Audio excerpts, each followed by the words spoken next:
तो आज की यात्रा होने वाली है एक स्पेशल राजधानी एक्सप्रेस में। जी हाँ, पटना नई दिल्ली राजधानी एक्सप्रेस में, जिसमें मैंने टिकट यही सोच के किया था कि राजधानी है तो प्रायोरिटी मिलेगी, सुविधा मिलेगा, मज़ा आएगा। पर ये ट्रेन मेरी सोच से बहुत बहुत बहुत अलग निकली और एक वक्त पे सच में ऐसा लगा कि राजधानी के किराए में कहीं नॉर्मल पैसेंजर ट्रेन में तो नहीं बैठ गया। चलिए चलते हैं पटना और वहाँ से इस स्पेशल राजधानी एक्सप्रेस में आपको घुमाते हैं। हेलो दोस्तों, मैं हूँ संदीप और आप देख रहे हैं रेल ज्ञानकोश। फिलहाल मैं हूँ भी पटना जंक्शन रेलवे स्टेशन पे और यहाँ से ना एक बहुत ही स्पेशल ट्रेन जो है वो मैं कवर करने वाला हूँ। हाँ, वो स्पेशल ट्रेन ज़रूर से है, पर वो एक राजधानी एक्सप्रेस है। अभी अपने पटना तेजस राजधानी जो है वो देखी होगी, लेकिन उसके अलावा भी एक और स्पेशल राजधानी जो है वो यहाँ चल रही है और मैं आज उसी को कवर करने के लिए यहाँ पे आया हूँ। और ये पटना जंक्शन, जिसको 1861 में पहली बार पब्लिक के लिए खोला गया था, वो भी यहाँ पे मेंशन्ड है। और ये है प्रसिद्ध हनुमान जी का मंदिर। और इस हनुमान जी की मंदिर की एक स्पेशल चीज़ ये है कि यहाँ पे आपको ना हनुमान जी के दो विग्रह जो है वो देखने को मिलेंगे, एक मनोकामना पूर्ण और एक दुख हरण हनुमान जी। तो ये इकलौता ऐसा मंदिर है जहाँ पे आपको हनुमान जी के दो विग्रह जो है वो देखने को मिलेंगे। बाकी यहाँ पे सर, आपका नाम? अभिमन्यु सर जो वो मिल गए और उनके बेटे, मतलब ये लोग भी ब्लॉग देखते हैं, अच्छा लगता है। और आप ही लोग ब्लॉग देखते हो और ऐसे मिलते हो, अप्रिशिएट करते हो, काफ़ी अच्छा लगता है हमें। Thank you so much. कुछ बोला नहीं आपने? कौन सी क्लास में हो आप? क्लास सेकेंड में हो? चलो, आपको ऑल द बेस्ट, अच्छा करो। अच्छा, थर्ड में चल जाओगे, ठीक है? चलो, थैंक यू। और ये क्या, WAG9 एक गुड्स लोकोमोटिव, मतलब गई भैंस पानी में। आज 100 से ऊपर की रफ्तार नहीं देखने को मिलेगा शायद। और ये अपना coach AC first come AC 2 tyre, लेकिन आज मैं इसमें फर्स्ट क्लास वाले केबिन में जो है उसमें ट्रैवल करने वाला हूँ, तो ये अच्छी बात होगी मेरे लिए। अच्छा, बात करो अपने ट्रेन की ना, तो ये है 02249 पटना नई दिल्ली राजधानी स्पेशल ट्रेन। और बिल्कुल राजधानी स्पेशल है तो फैसिलिटीज़ जो है वो अंदर मिलने वाली है आपको, मतलब जैसी राजधानी मिलती है बिल्कुल वैसे ही मिलने वाली है। बाकी इस ट्रेन का जो डिपार्चर टाइम था वो था सुबह के 9 बजे, पर ट्रेन 4 घंटे रीशेड्यूल हुई है क्योंकि जो उधर से आने वाली ट्रेन थी ना, उधर से आने वाली जो राजधानी थी वो यहाँ पे लेट पहुँची है, जिस कारण से इसको भी लेट खोला जा रहा है। और बाकी इस ट्रेन का जो लोकोमोटिव है वो है एक गुड्स ओनली लोकोमोटिव, यानी कि WAG9 लोकोमोटिव। अब देखते हैं कि ट्रेन 130 की रफ्तार पर चलती है या फिर इसकी स्पीड जो है वो 110 या इसी के आसपास रहती है बस। चलिए, तय वक्त पे तो नहीं, पर 4 घंटे की देरी से अपना डिपार्चर हो चुका है इस राजधानी एक्सप्रेस का और चलते चलते ही चेन पुलिंग हो गई।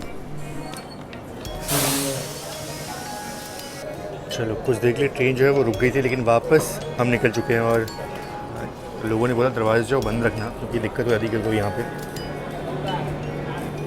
चलिए, हम चलते हैं अंदर फिलहाल।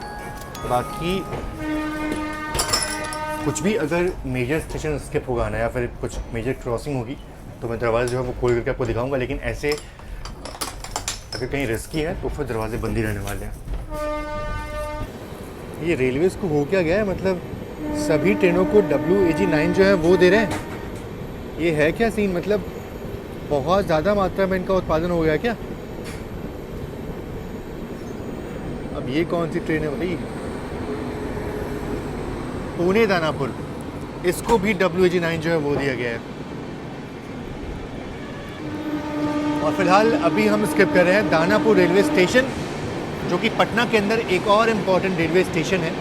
और बहुत ही जल्दी हम सोन नदी को क्रॉस करने वाले हैं।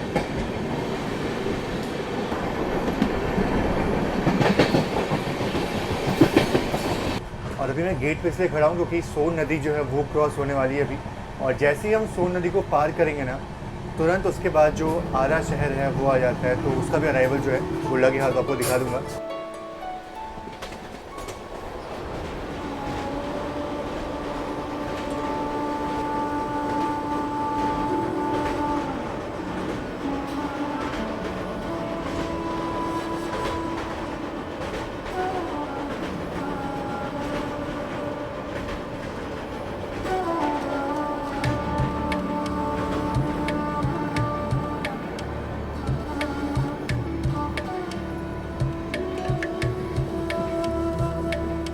बिल्कुल नॉर्मल सा फर्स्ट क्लास है और ये HA1 कोच है, यानी कि हाफ़ कोच जो है वो फर्स्ट क्लास का है और हाफ़ कोच जो है वो सेकेंड AC का है।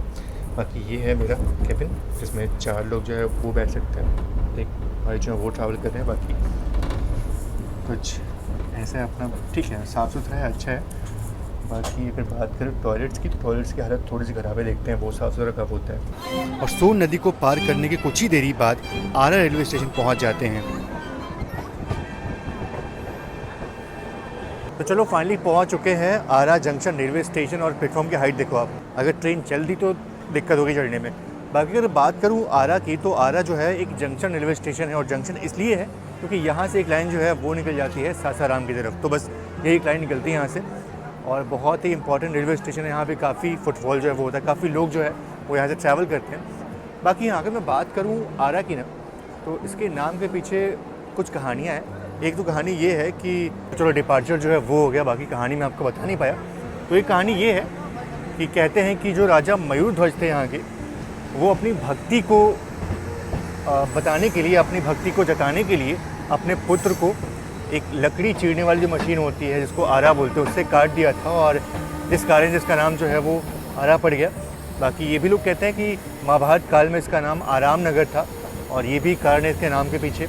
और एक और है कि आरण्य एक शब्द होता है जिसका मतलब होता है फॉरेस्ट, जंगल, और ये एक पूरा जंगली इलाका था, मतलब यहाँ बहुत सारे पेड़ थे, और कहते हैं लोग कि उस कारण से भी इसका नाम जो है वो आरा पड़ा। बाकी जो लोग यहाँ से हो, मुझे ज़रूर से बताओ कि जो सही घटना है वो कौन सी है। फ़िलहाल तो अपना डिपार्चर हो चुका है, और अब मैं वेट कर रहा हूँ इस ट्रेन के पहली सर्विंग का। देखते हैं पहली सर्विंग जो है वो कैसे होती है, क्या होती है, क्योंकि ट्रेन को निकले ऑलमोस्ट 1 घंटे का वक्त जो है वो हो चुका है, और अभी तक कोई सर्विंग जो है वो नहीं हुई है, सिर्फ पानी की बोतल जो है वो मिली है। और ये जो आप लाइन देख रहे हो ना, यही लाइन निकल जाती है सासाराम की तरफ, और हम सीधा निकल रहे हैं बक्सर होते हुए DTU यानी कि दीन दयाल उपाध्याय जंक्शन की तरफ। और आरा जंक्शन के डिपार्चर के तुरंत बाद लंच भी सर्व हो जाता है। वैसे नॉर्मल पटना राजधानी का जो खाना होता है वो तो बहुत अच्छा होता है, अब बहुत सारे लोगों से मैंने सुना है। अब ये नॉर्मल राजधानी है, मतलब स्पेशल राजधानी है, तो इसका जो लंच है वो कैसा होता है वो देखने वाली बात होगी। तो देखो ये है ऑप्शन, लंच में आपको एक नॉर्मल ड्राई वेज जो है वो मिल जाती है, आपको मिक्स वेज, पनीर की सब्ज़ी जो है वो दिखी थोड़ी सी ऑयली लग रही है, दाल बिल्कुल गर्मा गर्म लग रही है, और ये राइस जो है वो मिल जाता है। और स्वीट्स में आपको रागी के लड्डू जो है वो दिए गए हैं, और ये पराठा जो कि स्मेल तो अच्छा कर रहा है। तो ये अपना आज का लंच, इसमें आपको इतनी सारी वैरायटी जो है वो मिल जाती है। बाकी टेस्ट जो है वो मैटर करता है, वो बहुत ज़रूरी होता है।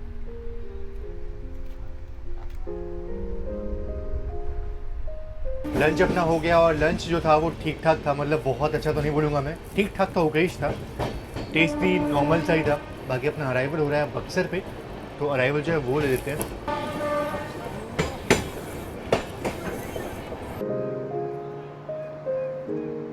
और जब भी बात बक्सर की होती है ना, तो बैटल ऑफ बक्सर जो कि ईस्ट इंडिया कंपनी और जो मुग़ल शासक थे उनके बीच हुई थी, तो एक तरह से हम बोल सकते हैं कि ये बक्सर जो है वो बिहार की रणभूमि है।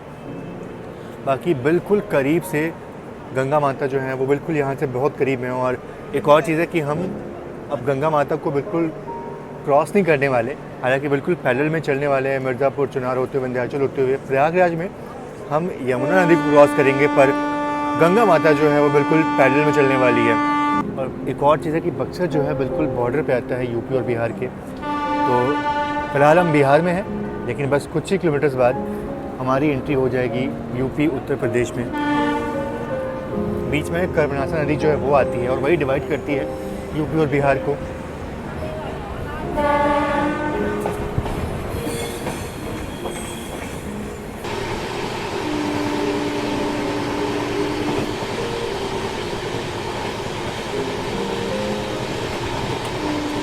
और ये है कर्मनासा नदी जो कि बिहार और उत्तर प्रदेश की सीमा को तय करती है।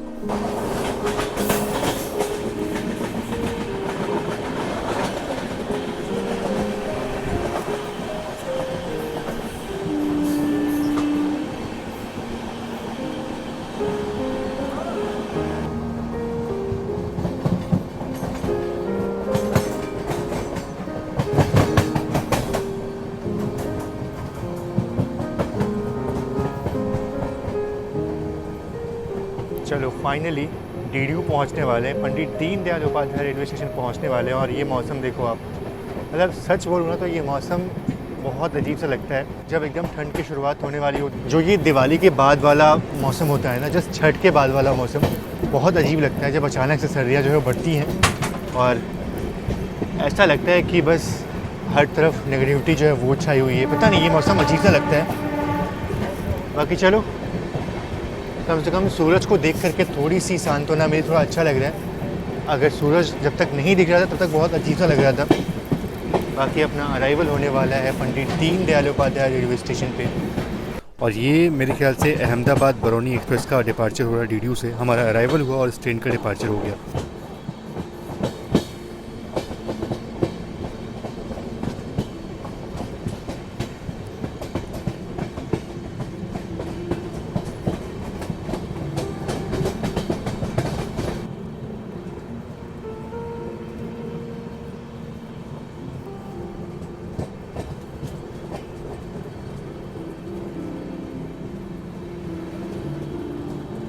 तो फाइनली डीडीयू जो है पहुंच चुके हैं। वैसे यहाँ पहुंचने का जो सही समय था ना, वो था दोपहर करीब 11:30 बजे, लेकिन ट्रेन ऑलमोस्ट यहाँ पे 7 घंटे की देरी से पहुंची है। हालांकि ट्रेन रिशेड्यूल थी, जिस कारण से ट्रेन यहाँ लेट आई है। बाकी एक और चीज़ है कि करीब 5 बजने वाले होंगे अब तो, और ऐसे में अभी करीब 780 किलोमीटर की जर्नी जो है वो और पूरी करनी है हमें। अब देखना ये है कि ये 780 किलोमीटर की जर्नी जो है वो हम कितने देर में कवर करते हैं। WAG 9 लोकोमोटिव जो है वो लगा हुआ है, जिस कारण से जो मैक्स परमिसिबल स्पीड है वो 100 किलोमीटर पर आवर की है, और ऐसे में 780 किलोमीटर को कवर करना मेरे ख्याल से बहुत मुश्किल होने वाला है। करीब 12-13 घंटे जो है वो आराम से लग जाएंगे, ऐसा लग रहा है मुझे। और अगर ऐसा होता है तो ट्रेन कल सुबह करीब 3:30-4 बजे तक दिल्ली पहुँचेगी। और एक और चीज़ है कि हो सकता है कि कुछ ट्रेनें जो हैं वो हमारी ट्रेन को ओवरटेक भी करें, क्योंकि इसकी स्पीड तो है नहीं, और बाकी जो 130 वाली गाड़ियाँ हैं वो तो ऑब्वियसली इसको ओवरटेक करेंगी। तो अगर ऐसा होता है तो फिर और डिले होने के चांसेस जो है वो बढ़ जाएंगे।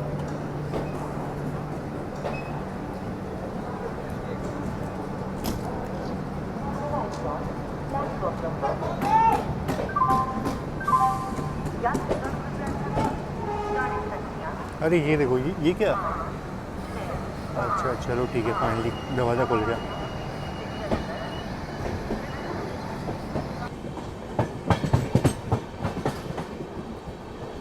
डीडीयू से डिपार्चर के बाद डीएफसी वाले ट्रैक पे गुड्स ट्रेन दिखाई दी। अब ये सोचने वाली बात है कि गुड्स ट्रेन भी मैक्स 100 की स्पीड में चल सकती है, और वहीं हमारी ट्रेन भी मैक्सिमम 100 किलोमीटर की स्पीड में चल सकती है। तो क्या इस गुड्स ट्रेन को हम ओवरटेक कर सकते हैं? ये सोचने वाली बात थी।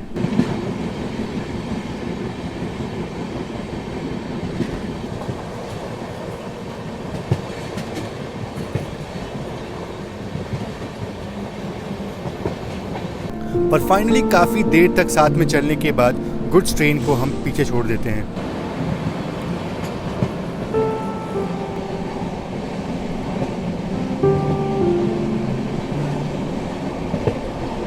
शाम के 5:10 का वक्त हुआ है और अपना इवनिंग स्नैक जो है वो सर्व हो गया। हालांकि ये भी भैया के लिए सर्व हुआ है, मेरे भी आता ही होगा अभी। अब इसमें ज़्यादा कुछ टेस्ट करने वाला तो चीज़ है नहीं, सारे जो है वो पैक्ड आइटम्स ही मोस्टली हैं। सिर्फ जो कचौरी है वो मैं थोड़ा टेस्ट कर सकता हूँ, तो शायद इसको मैं ख़त्म तो नहीं करूँगा, लेकिन हाँ सिर्फ आप लोग के लिए दिखा सकता हूँ मैं। ज़्यादा कुछ बोल नहीं सकता है, नॉर्मल है, ओके है। बाहर ठंडी जो है वो तो फील हो रही है अच्छे से। यहाँ पे कोई सी ट्रेन को तो हम ओवरटेक कर रहे हैं, अभी कौन सी ट्रेन है वो पता नहीं मुझे, पर हाँ यहाँ पे ओवरटेक हो रहा है अपना चुनार पे। तो अभी चुनार जंक्शन जो है वो स्किप हुआ था, वहाँ पे किसी ट्रेन का ओवरटेक हुआ था, वो देख नहीं पाया मैं कौन सी ट्रेन थी वो। बाकी अभी मिर्ज़ापुर का स्किप जो है वो होने वाला है। और ट्रेन की रफ्तार देखो, रफ्तार कुछ है नहीं, सिर्फ 100 किलोमीटर पर आवर की रफ्तार से हम चल रहे हैं। वो भी आप देख सकते हो स्पीड कितनी है अभी, और मुझे लगता है कि इतनी स्पीड में ही हम मिर्ज़ापुर को स्किप करने वाले हैं। कोई बहुत बड़ा स्किप नहीं होगा। अब देखते हैं कि वहाँ कोई ट्रेन तो नहीं खड़ी है जिसका ओवरटेक जो है वो कहीं मिस ना हो जाए।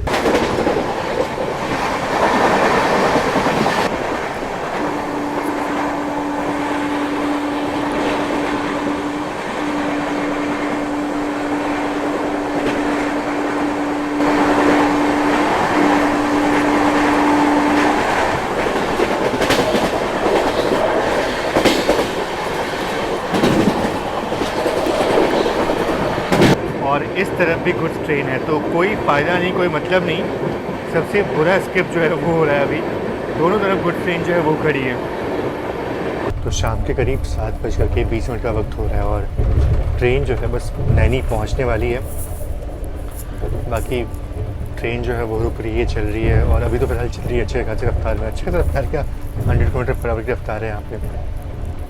और नैनी जंक्शन को हम स्किप करने वाले हैं मेरे ख्याल से। अभी चलते हैं बाहर और नैनी का स्किप, फिर उसके बाद यमुना नदी जो है वो आती है और उसके बाद सीधा हमारा अराइवल होगा प्रयागराज जंक्शन में। देखो नैनी का स्किप हो रहा है।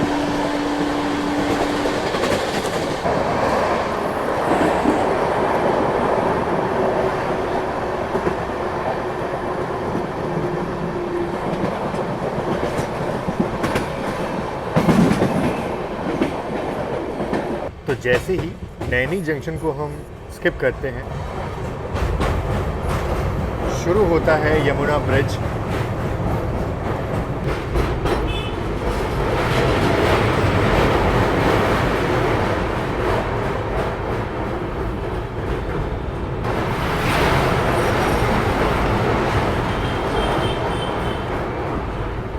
तो अगर बात करूँ टिकट प्राइस की ना, तो इसका जो टिकट कॉस्ट है वो है 4,800 रुपये समथिंग है। और वहीं अगर बात करें तेजस राजधानी की, पटना तेजस राजधानी की, तो उसका जो प्राइस है वो है 4,115 रुपये। तो थोड़ा सा अंतर तो है, लेकिन हाँ ये है कि तेजस राजधानी में आपको सिर्फ डिनर जो है वो मिलता है और शायद मॉर्निंग टी मिल जाती है आपको उसमें। बाकी इसमें जो है, इसमें आपको अगर ये ट्रेन टाइम से चलती है, मतलब सुबह 9 बजे निकलती है, तो फिर आपको उसमें पता नहीं मॉर्निंग ब्रेकफास्ट तो नहीं मिलेगा, लेकिन टी तो शायद आपको टी मिल जाए उसमें। आपको लंच जो है वो मिल जाएगा और इवनिंग स्नैक्स जो है वो मिलेगा। और अगर ट्रेन लेट होती है तो ऑब्वियसली बात है आपको डिनर जो है वो मिलेगा। तो ये सब देखते हुए इसका जो केटरिंग चार्जेस है वो 700 रुपये है और उसका केटरिंग चार्जेस जो है राजधानी का, तेज राजधानी का, वो करीब 280 रुपये है। तो चलो यहाँ समझ में आता है कि इस कारण से इसका जो फेयर है वो थोड़ा सा ज़्यादा है। बाकी अगर बात करें सर्विसेज़ की, तो आप देख सकते हो बिल्कुल एवरेज सी है। और ऑब्वियसली बात है डिनर जो है वो तो सर्व होगा ही, क्योंकि अभी फ़िलहाल 7:30 बजे का वक्त हो रहा है और ट्रेन प्रयागराज ही पहुंची है, तो सुबह करीब 3:30 बजे तक पहुंचेंगे हम नई दिल्ली। तो बिल्कुल डिनर जो है वो तो मिलना ही चाहिए। तो चलो ब्रेड स्टिक और ये सूप, जो रेडीमेड सूप है वो आपको मिलता है। बाकी इसमें क्या रिव्यू करूँ मैं, सब कुछ पैड आइटम है तो उसमें रिव्यू करने को फ़ायदा है नहीं। बाकी चलो जैसे ही अराइवल होता है प्रयागराज में उसके बाद मिलते हैं आपसे। और 7:25 पर ट्रेन यहाँ पे पहुँच गई थी। अब देखते हैं कि प्रयागराज जो है वो कब हमारी ट्रेन को प्लेटफॉर्म पर एंट्री देता है। चलो ये अच्छी बात हुई कि प्रयागराज ने ज़्यादा रुलाया नहीं, सिर्फ 10 मिनट जो है बाहर हमें वेट करना पड़ा और फाइनली अपना अराइवल हो रहा है प्रयागराज जंक्शन पे। और सामने कौन सी गाड़ी है, ये है टाटा नगर जम्मू तवी टाटा नगर।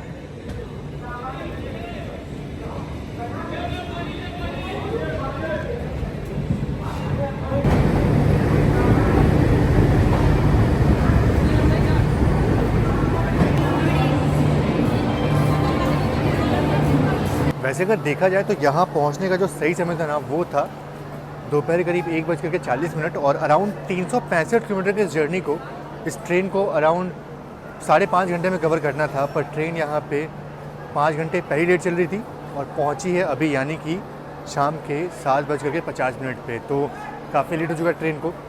और यहाँ आते आते ट्रेन अराउंड 7 घंटे, तो आप बोल सकते 1 बजे ट्रेन वहाँ से निकली थी और करीब 8 बजे यहाँ पहुँच रही है।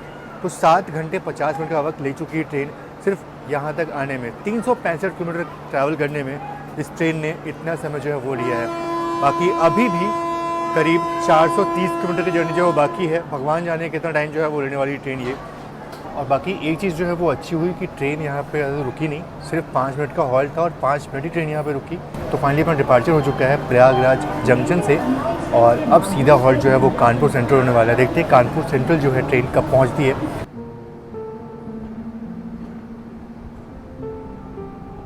रात के करीब 8:30 का वक्त हुआ है और हमारा डिनर जो है वो सर्व हो गया अभी। और ट्रेन जो है वो रुक रुक के चल रही है, मतलब पता नहीं, समझ नहीं आ रहा बिल्कुल भी। तो ये कुछ ऐसी पैकिंग है, अब देखते हैं इसमें सब क्या क्या दिया हुआ है। तो ये है डिनर अपना। बाकी अगर देखो तो नॉर्मल पनीर की सब्ज़ी जो है वो दी गई है और ये बिल्कुल वैसी लग रही है जो हमें लंच में मिला था, बिल्कुल ऑलमोस्ट वैसी ही है। दाल जो है कुछ ऐसी मिल जाती है और एक ड्राई वेज जो है वो दी गई है, राइस जो है वो है और 2 पराठे जो हैं वो मिलते हैं। बाकी देखो डिनर तो नॉर्मल वैसे ही है, मतलब जैसे होता है नॉर्मल राजधानी बिल्कुल वैसे ही है। बस बात टेस्ट की होती है कि टेस्ट कैसा होता है। दाल भी ठीक ठाक है, बिल्कुल सादी दाल है, मतलब कुछ तड़का वड़का कुछ नहीं है, सिंपल सादी दाल है ये। और पनीर जो है वो मुझे बिल्कुल सुबह की तरह लग रही है, तो बिल्कुल जो हमने लंच में खाई थी बिल्कुल वैसी ही पनीर लग रही है मुझे। और हूबहू बिल्कुल वही टेस्ट है, बस ऐसा ना हो कि उसको गर्म करके दे दिया गया हो। बाकी हाँ लग तो बिल्कुल वैसी रही है। चलो अपना डिनर जो है वो फिनिश करते हैं। बाकी हाँ, दही और सेम वो रागी के लड्डू जो है वो मिल जाते हैं आपको। तो ये है हमारा डिनर, फिनिश करते हैं इसको। और उसके बाद से अब पता नहीं कानपुर का अराइवल जो है शायद मैं दिखा पाऊँ, यहाँ दिखा पाऊँ, लेकिन हाँ, अगर कुछ ओवरटेक होता है, अगर हमारी ट्रेन कहीं रुकती है और कोई ओवरटेक होने वाला होता है तो ज़ाहिर तौर पर मैं उसको दिखाऊंगा। तो रात के करीब 10:20 का वक्त हो रहा है और अभी हमारी ट्रेन जो है वो फतेहपुर जस्ट निकली है और अभी भी कानपुर पहुंचने में इसको टाइम है करीब 1 घंटा जो है वो आराम से लग सकता है। 1 घंटे मतलब 40 मिनट तो आराम से लग जाएंगे। तो मे भी शायद 11 बजे तक ट्रेन जो है वो कानपुर सेंट्रल पहुँचे और उसके बाद से मुझे लगता है कि 3:30 या 4 बजे तक हम पहुँचेंगे दिल्ली। बाकी अब जैसा भी होता है देखते हैं, ट्रेन ऑन टाइम पहुँचती, मतलब ऑन टाइम तो नहीं कि अब ट्रेन कितना लेट पहुँचती है। बाकी अब मैं करूँगा रेस्ट, क्योंकि आज पूरा दिन जो है वो पटना में मतलब ऐसे ही बीता। सुबह बनारस से पटना आया, पटना से फिर इस ट्रेन में ऑन बोर्ड हुआ और बहुत सारी चीज़ें थी जिस कारण से थोड़ा लंबा हो गया ट्रिप ये। तो फ़िलहाल करते हैं रेस्ट और मिलते हैं आपसे सीधा सुबह के वक्त में जब हमारी ट्रेन दिल्ली पहुंच रही होगी। अब देखते हैं कि ट्रेन मतलब कब पहुंचती है, वो देखने वाली बात होगी, बस और लेट ना हो। और अभी ट्रेन की रफ्तार जो है सिर्फ 100 किलोमीटर पर आवर की ही है, इसी पे ही ट्रेन चल रही है बस। तो 400 समथिंग किलोमीटर, 430 किलोमीटर की जो जर्नी होने वाली है कानपुर से दिल्ली की, मुझे लगता है कि उसको कवर करने में ट्रेन को करीब 6 घंटे जो है वो तो लगने ही वाले हैं। तो अगर ऐसा होगा तो ऑलमोस्ट हम 4:30 या 4 बजे तक पहुँचेंगे। बाकी जैसा भी तो देखते हैं, फ़िलहाल तो रेस्ट करते हैं क्योंकि फ़र्स्ट एसी में टिकट की तो थोड़ा सा रेस्ट जो है वो तो करना बनता ही है। और हाँ, अभी तक कोई यहाँ पे आया नहीं, कानपुर में शायद आए तो आए, पर मुझे डाउट है कि शायद कोई आएगा अब। चलो शुभ रात्रि और मिलते हैं सीधा आपसे सुबह के वक्त में। तो सुबह हमारा स्वागत होता है धुंध से और यमुना माता के दर्शन करना भी दुर्भर होता है क्योंकि इतनी धुंध थी यहाँ पे।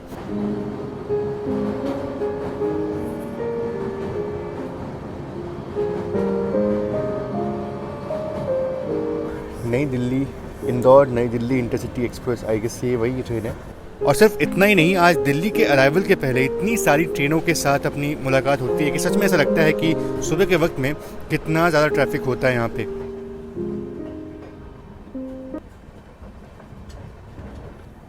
ये लोग कैसे स्पार्कलिंग हो रही है पेंटू में।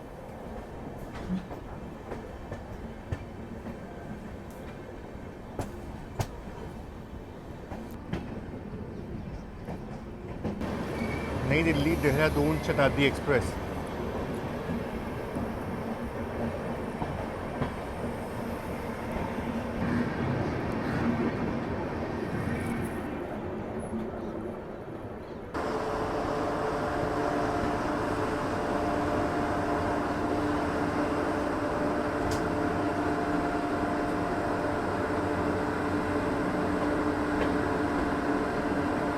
और अभी इंदौर इंटरसिटी जो है वो तो क्रॉस हो ही रही है, साथ ही साथ वो तो पैरेलल में हमारी चली रही है। बाकी एक और ट्रेन पीछे से आ रही है,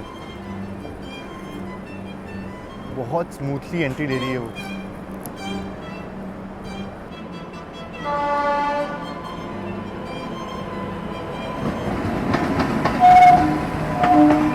और ये है काशी विश्वनाथ एक्सप्रेस।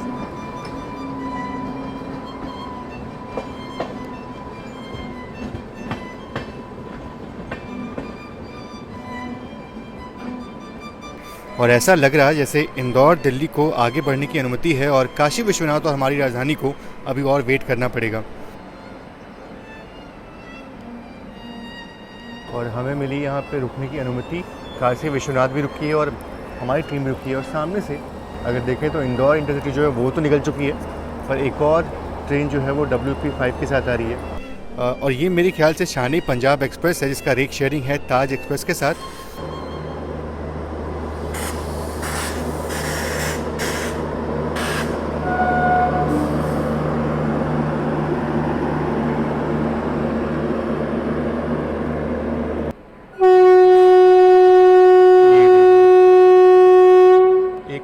ट्रेन का अराइवल हो रहा है, बैक टू बैक इतनी सारी ट्रेनें जो हैं वो आ जा रही हैं। तो सामने से आई कोची वाली अमृतसर, वो भी निकल चुकी है और हमारी ट्रेन जो है यहीं पे खड़ी है और काशी विश्वनाथ भी डिपार्चर ले रही है यहाँ से। और फाइनली काशी विश्वनाथ को भी आगे बढ़ने की अनुमति मिल जाती है और ठीक उसके पीछे पीछे हमें भी प्लेटफॉर्म पे जाने की अनुमति मिल जाती है।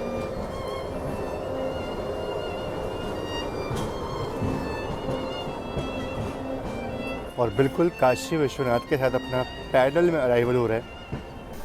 तो ये था मेरा एक्सपीरियंस इस स्पेशल राजधानी एक्सप्रेस में, जिसको एक शब्दों में बोलूँ तो शायद टोटली वर्थ इट नहीं था ये, क्योंकि पैसे तो लग ही रहे हैं पर वैसी सेवाएं और पंक्चुअलिटी नहीं मिली इस ट्रेन से।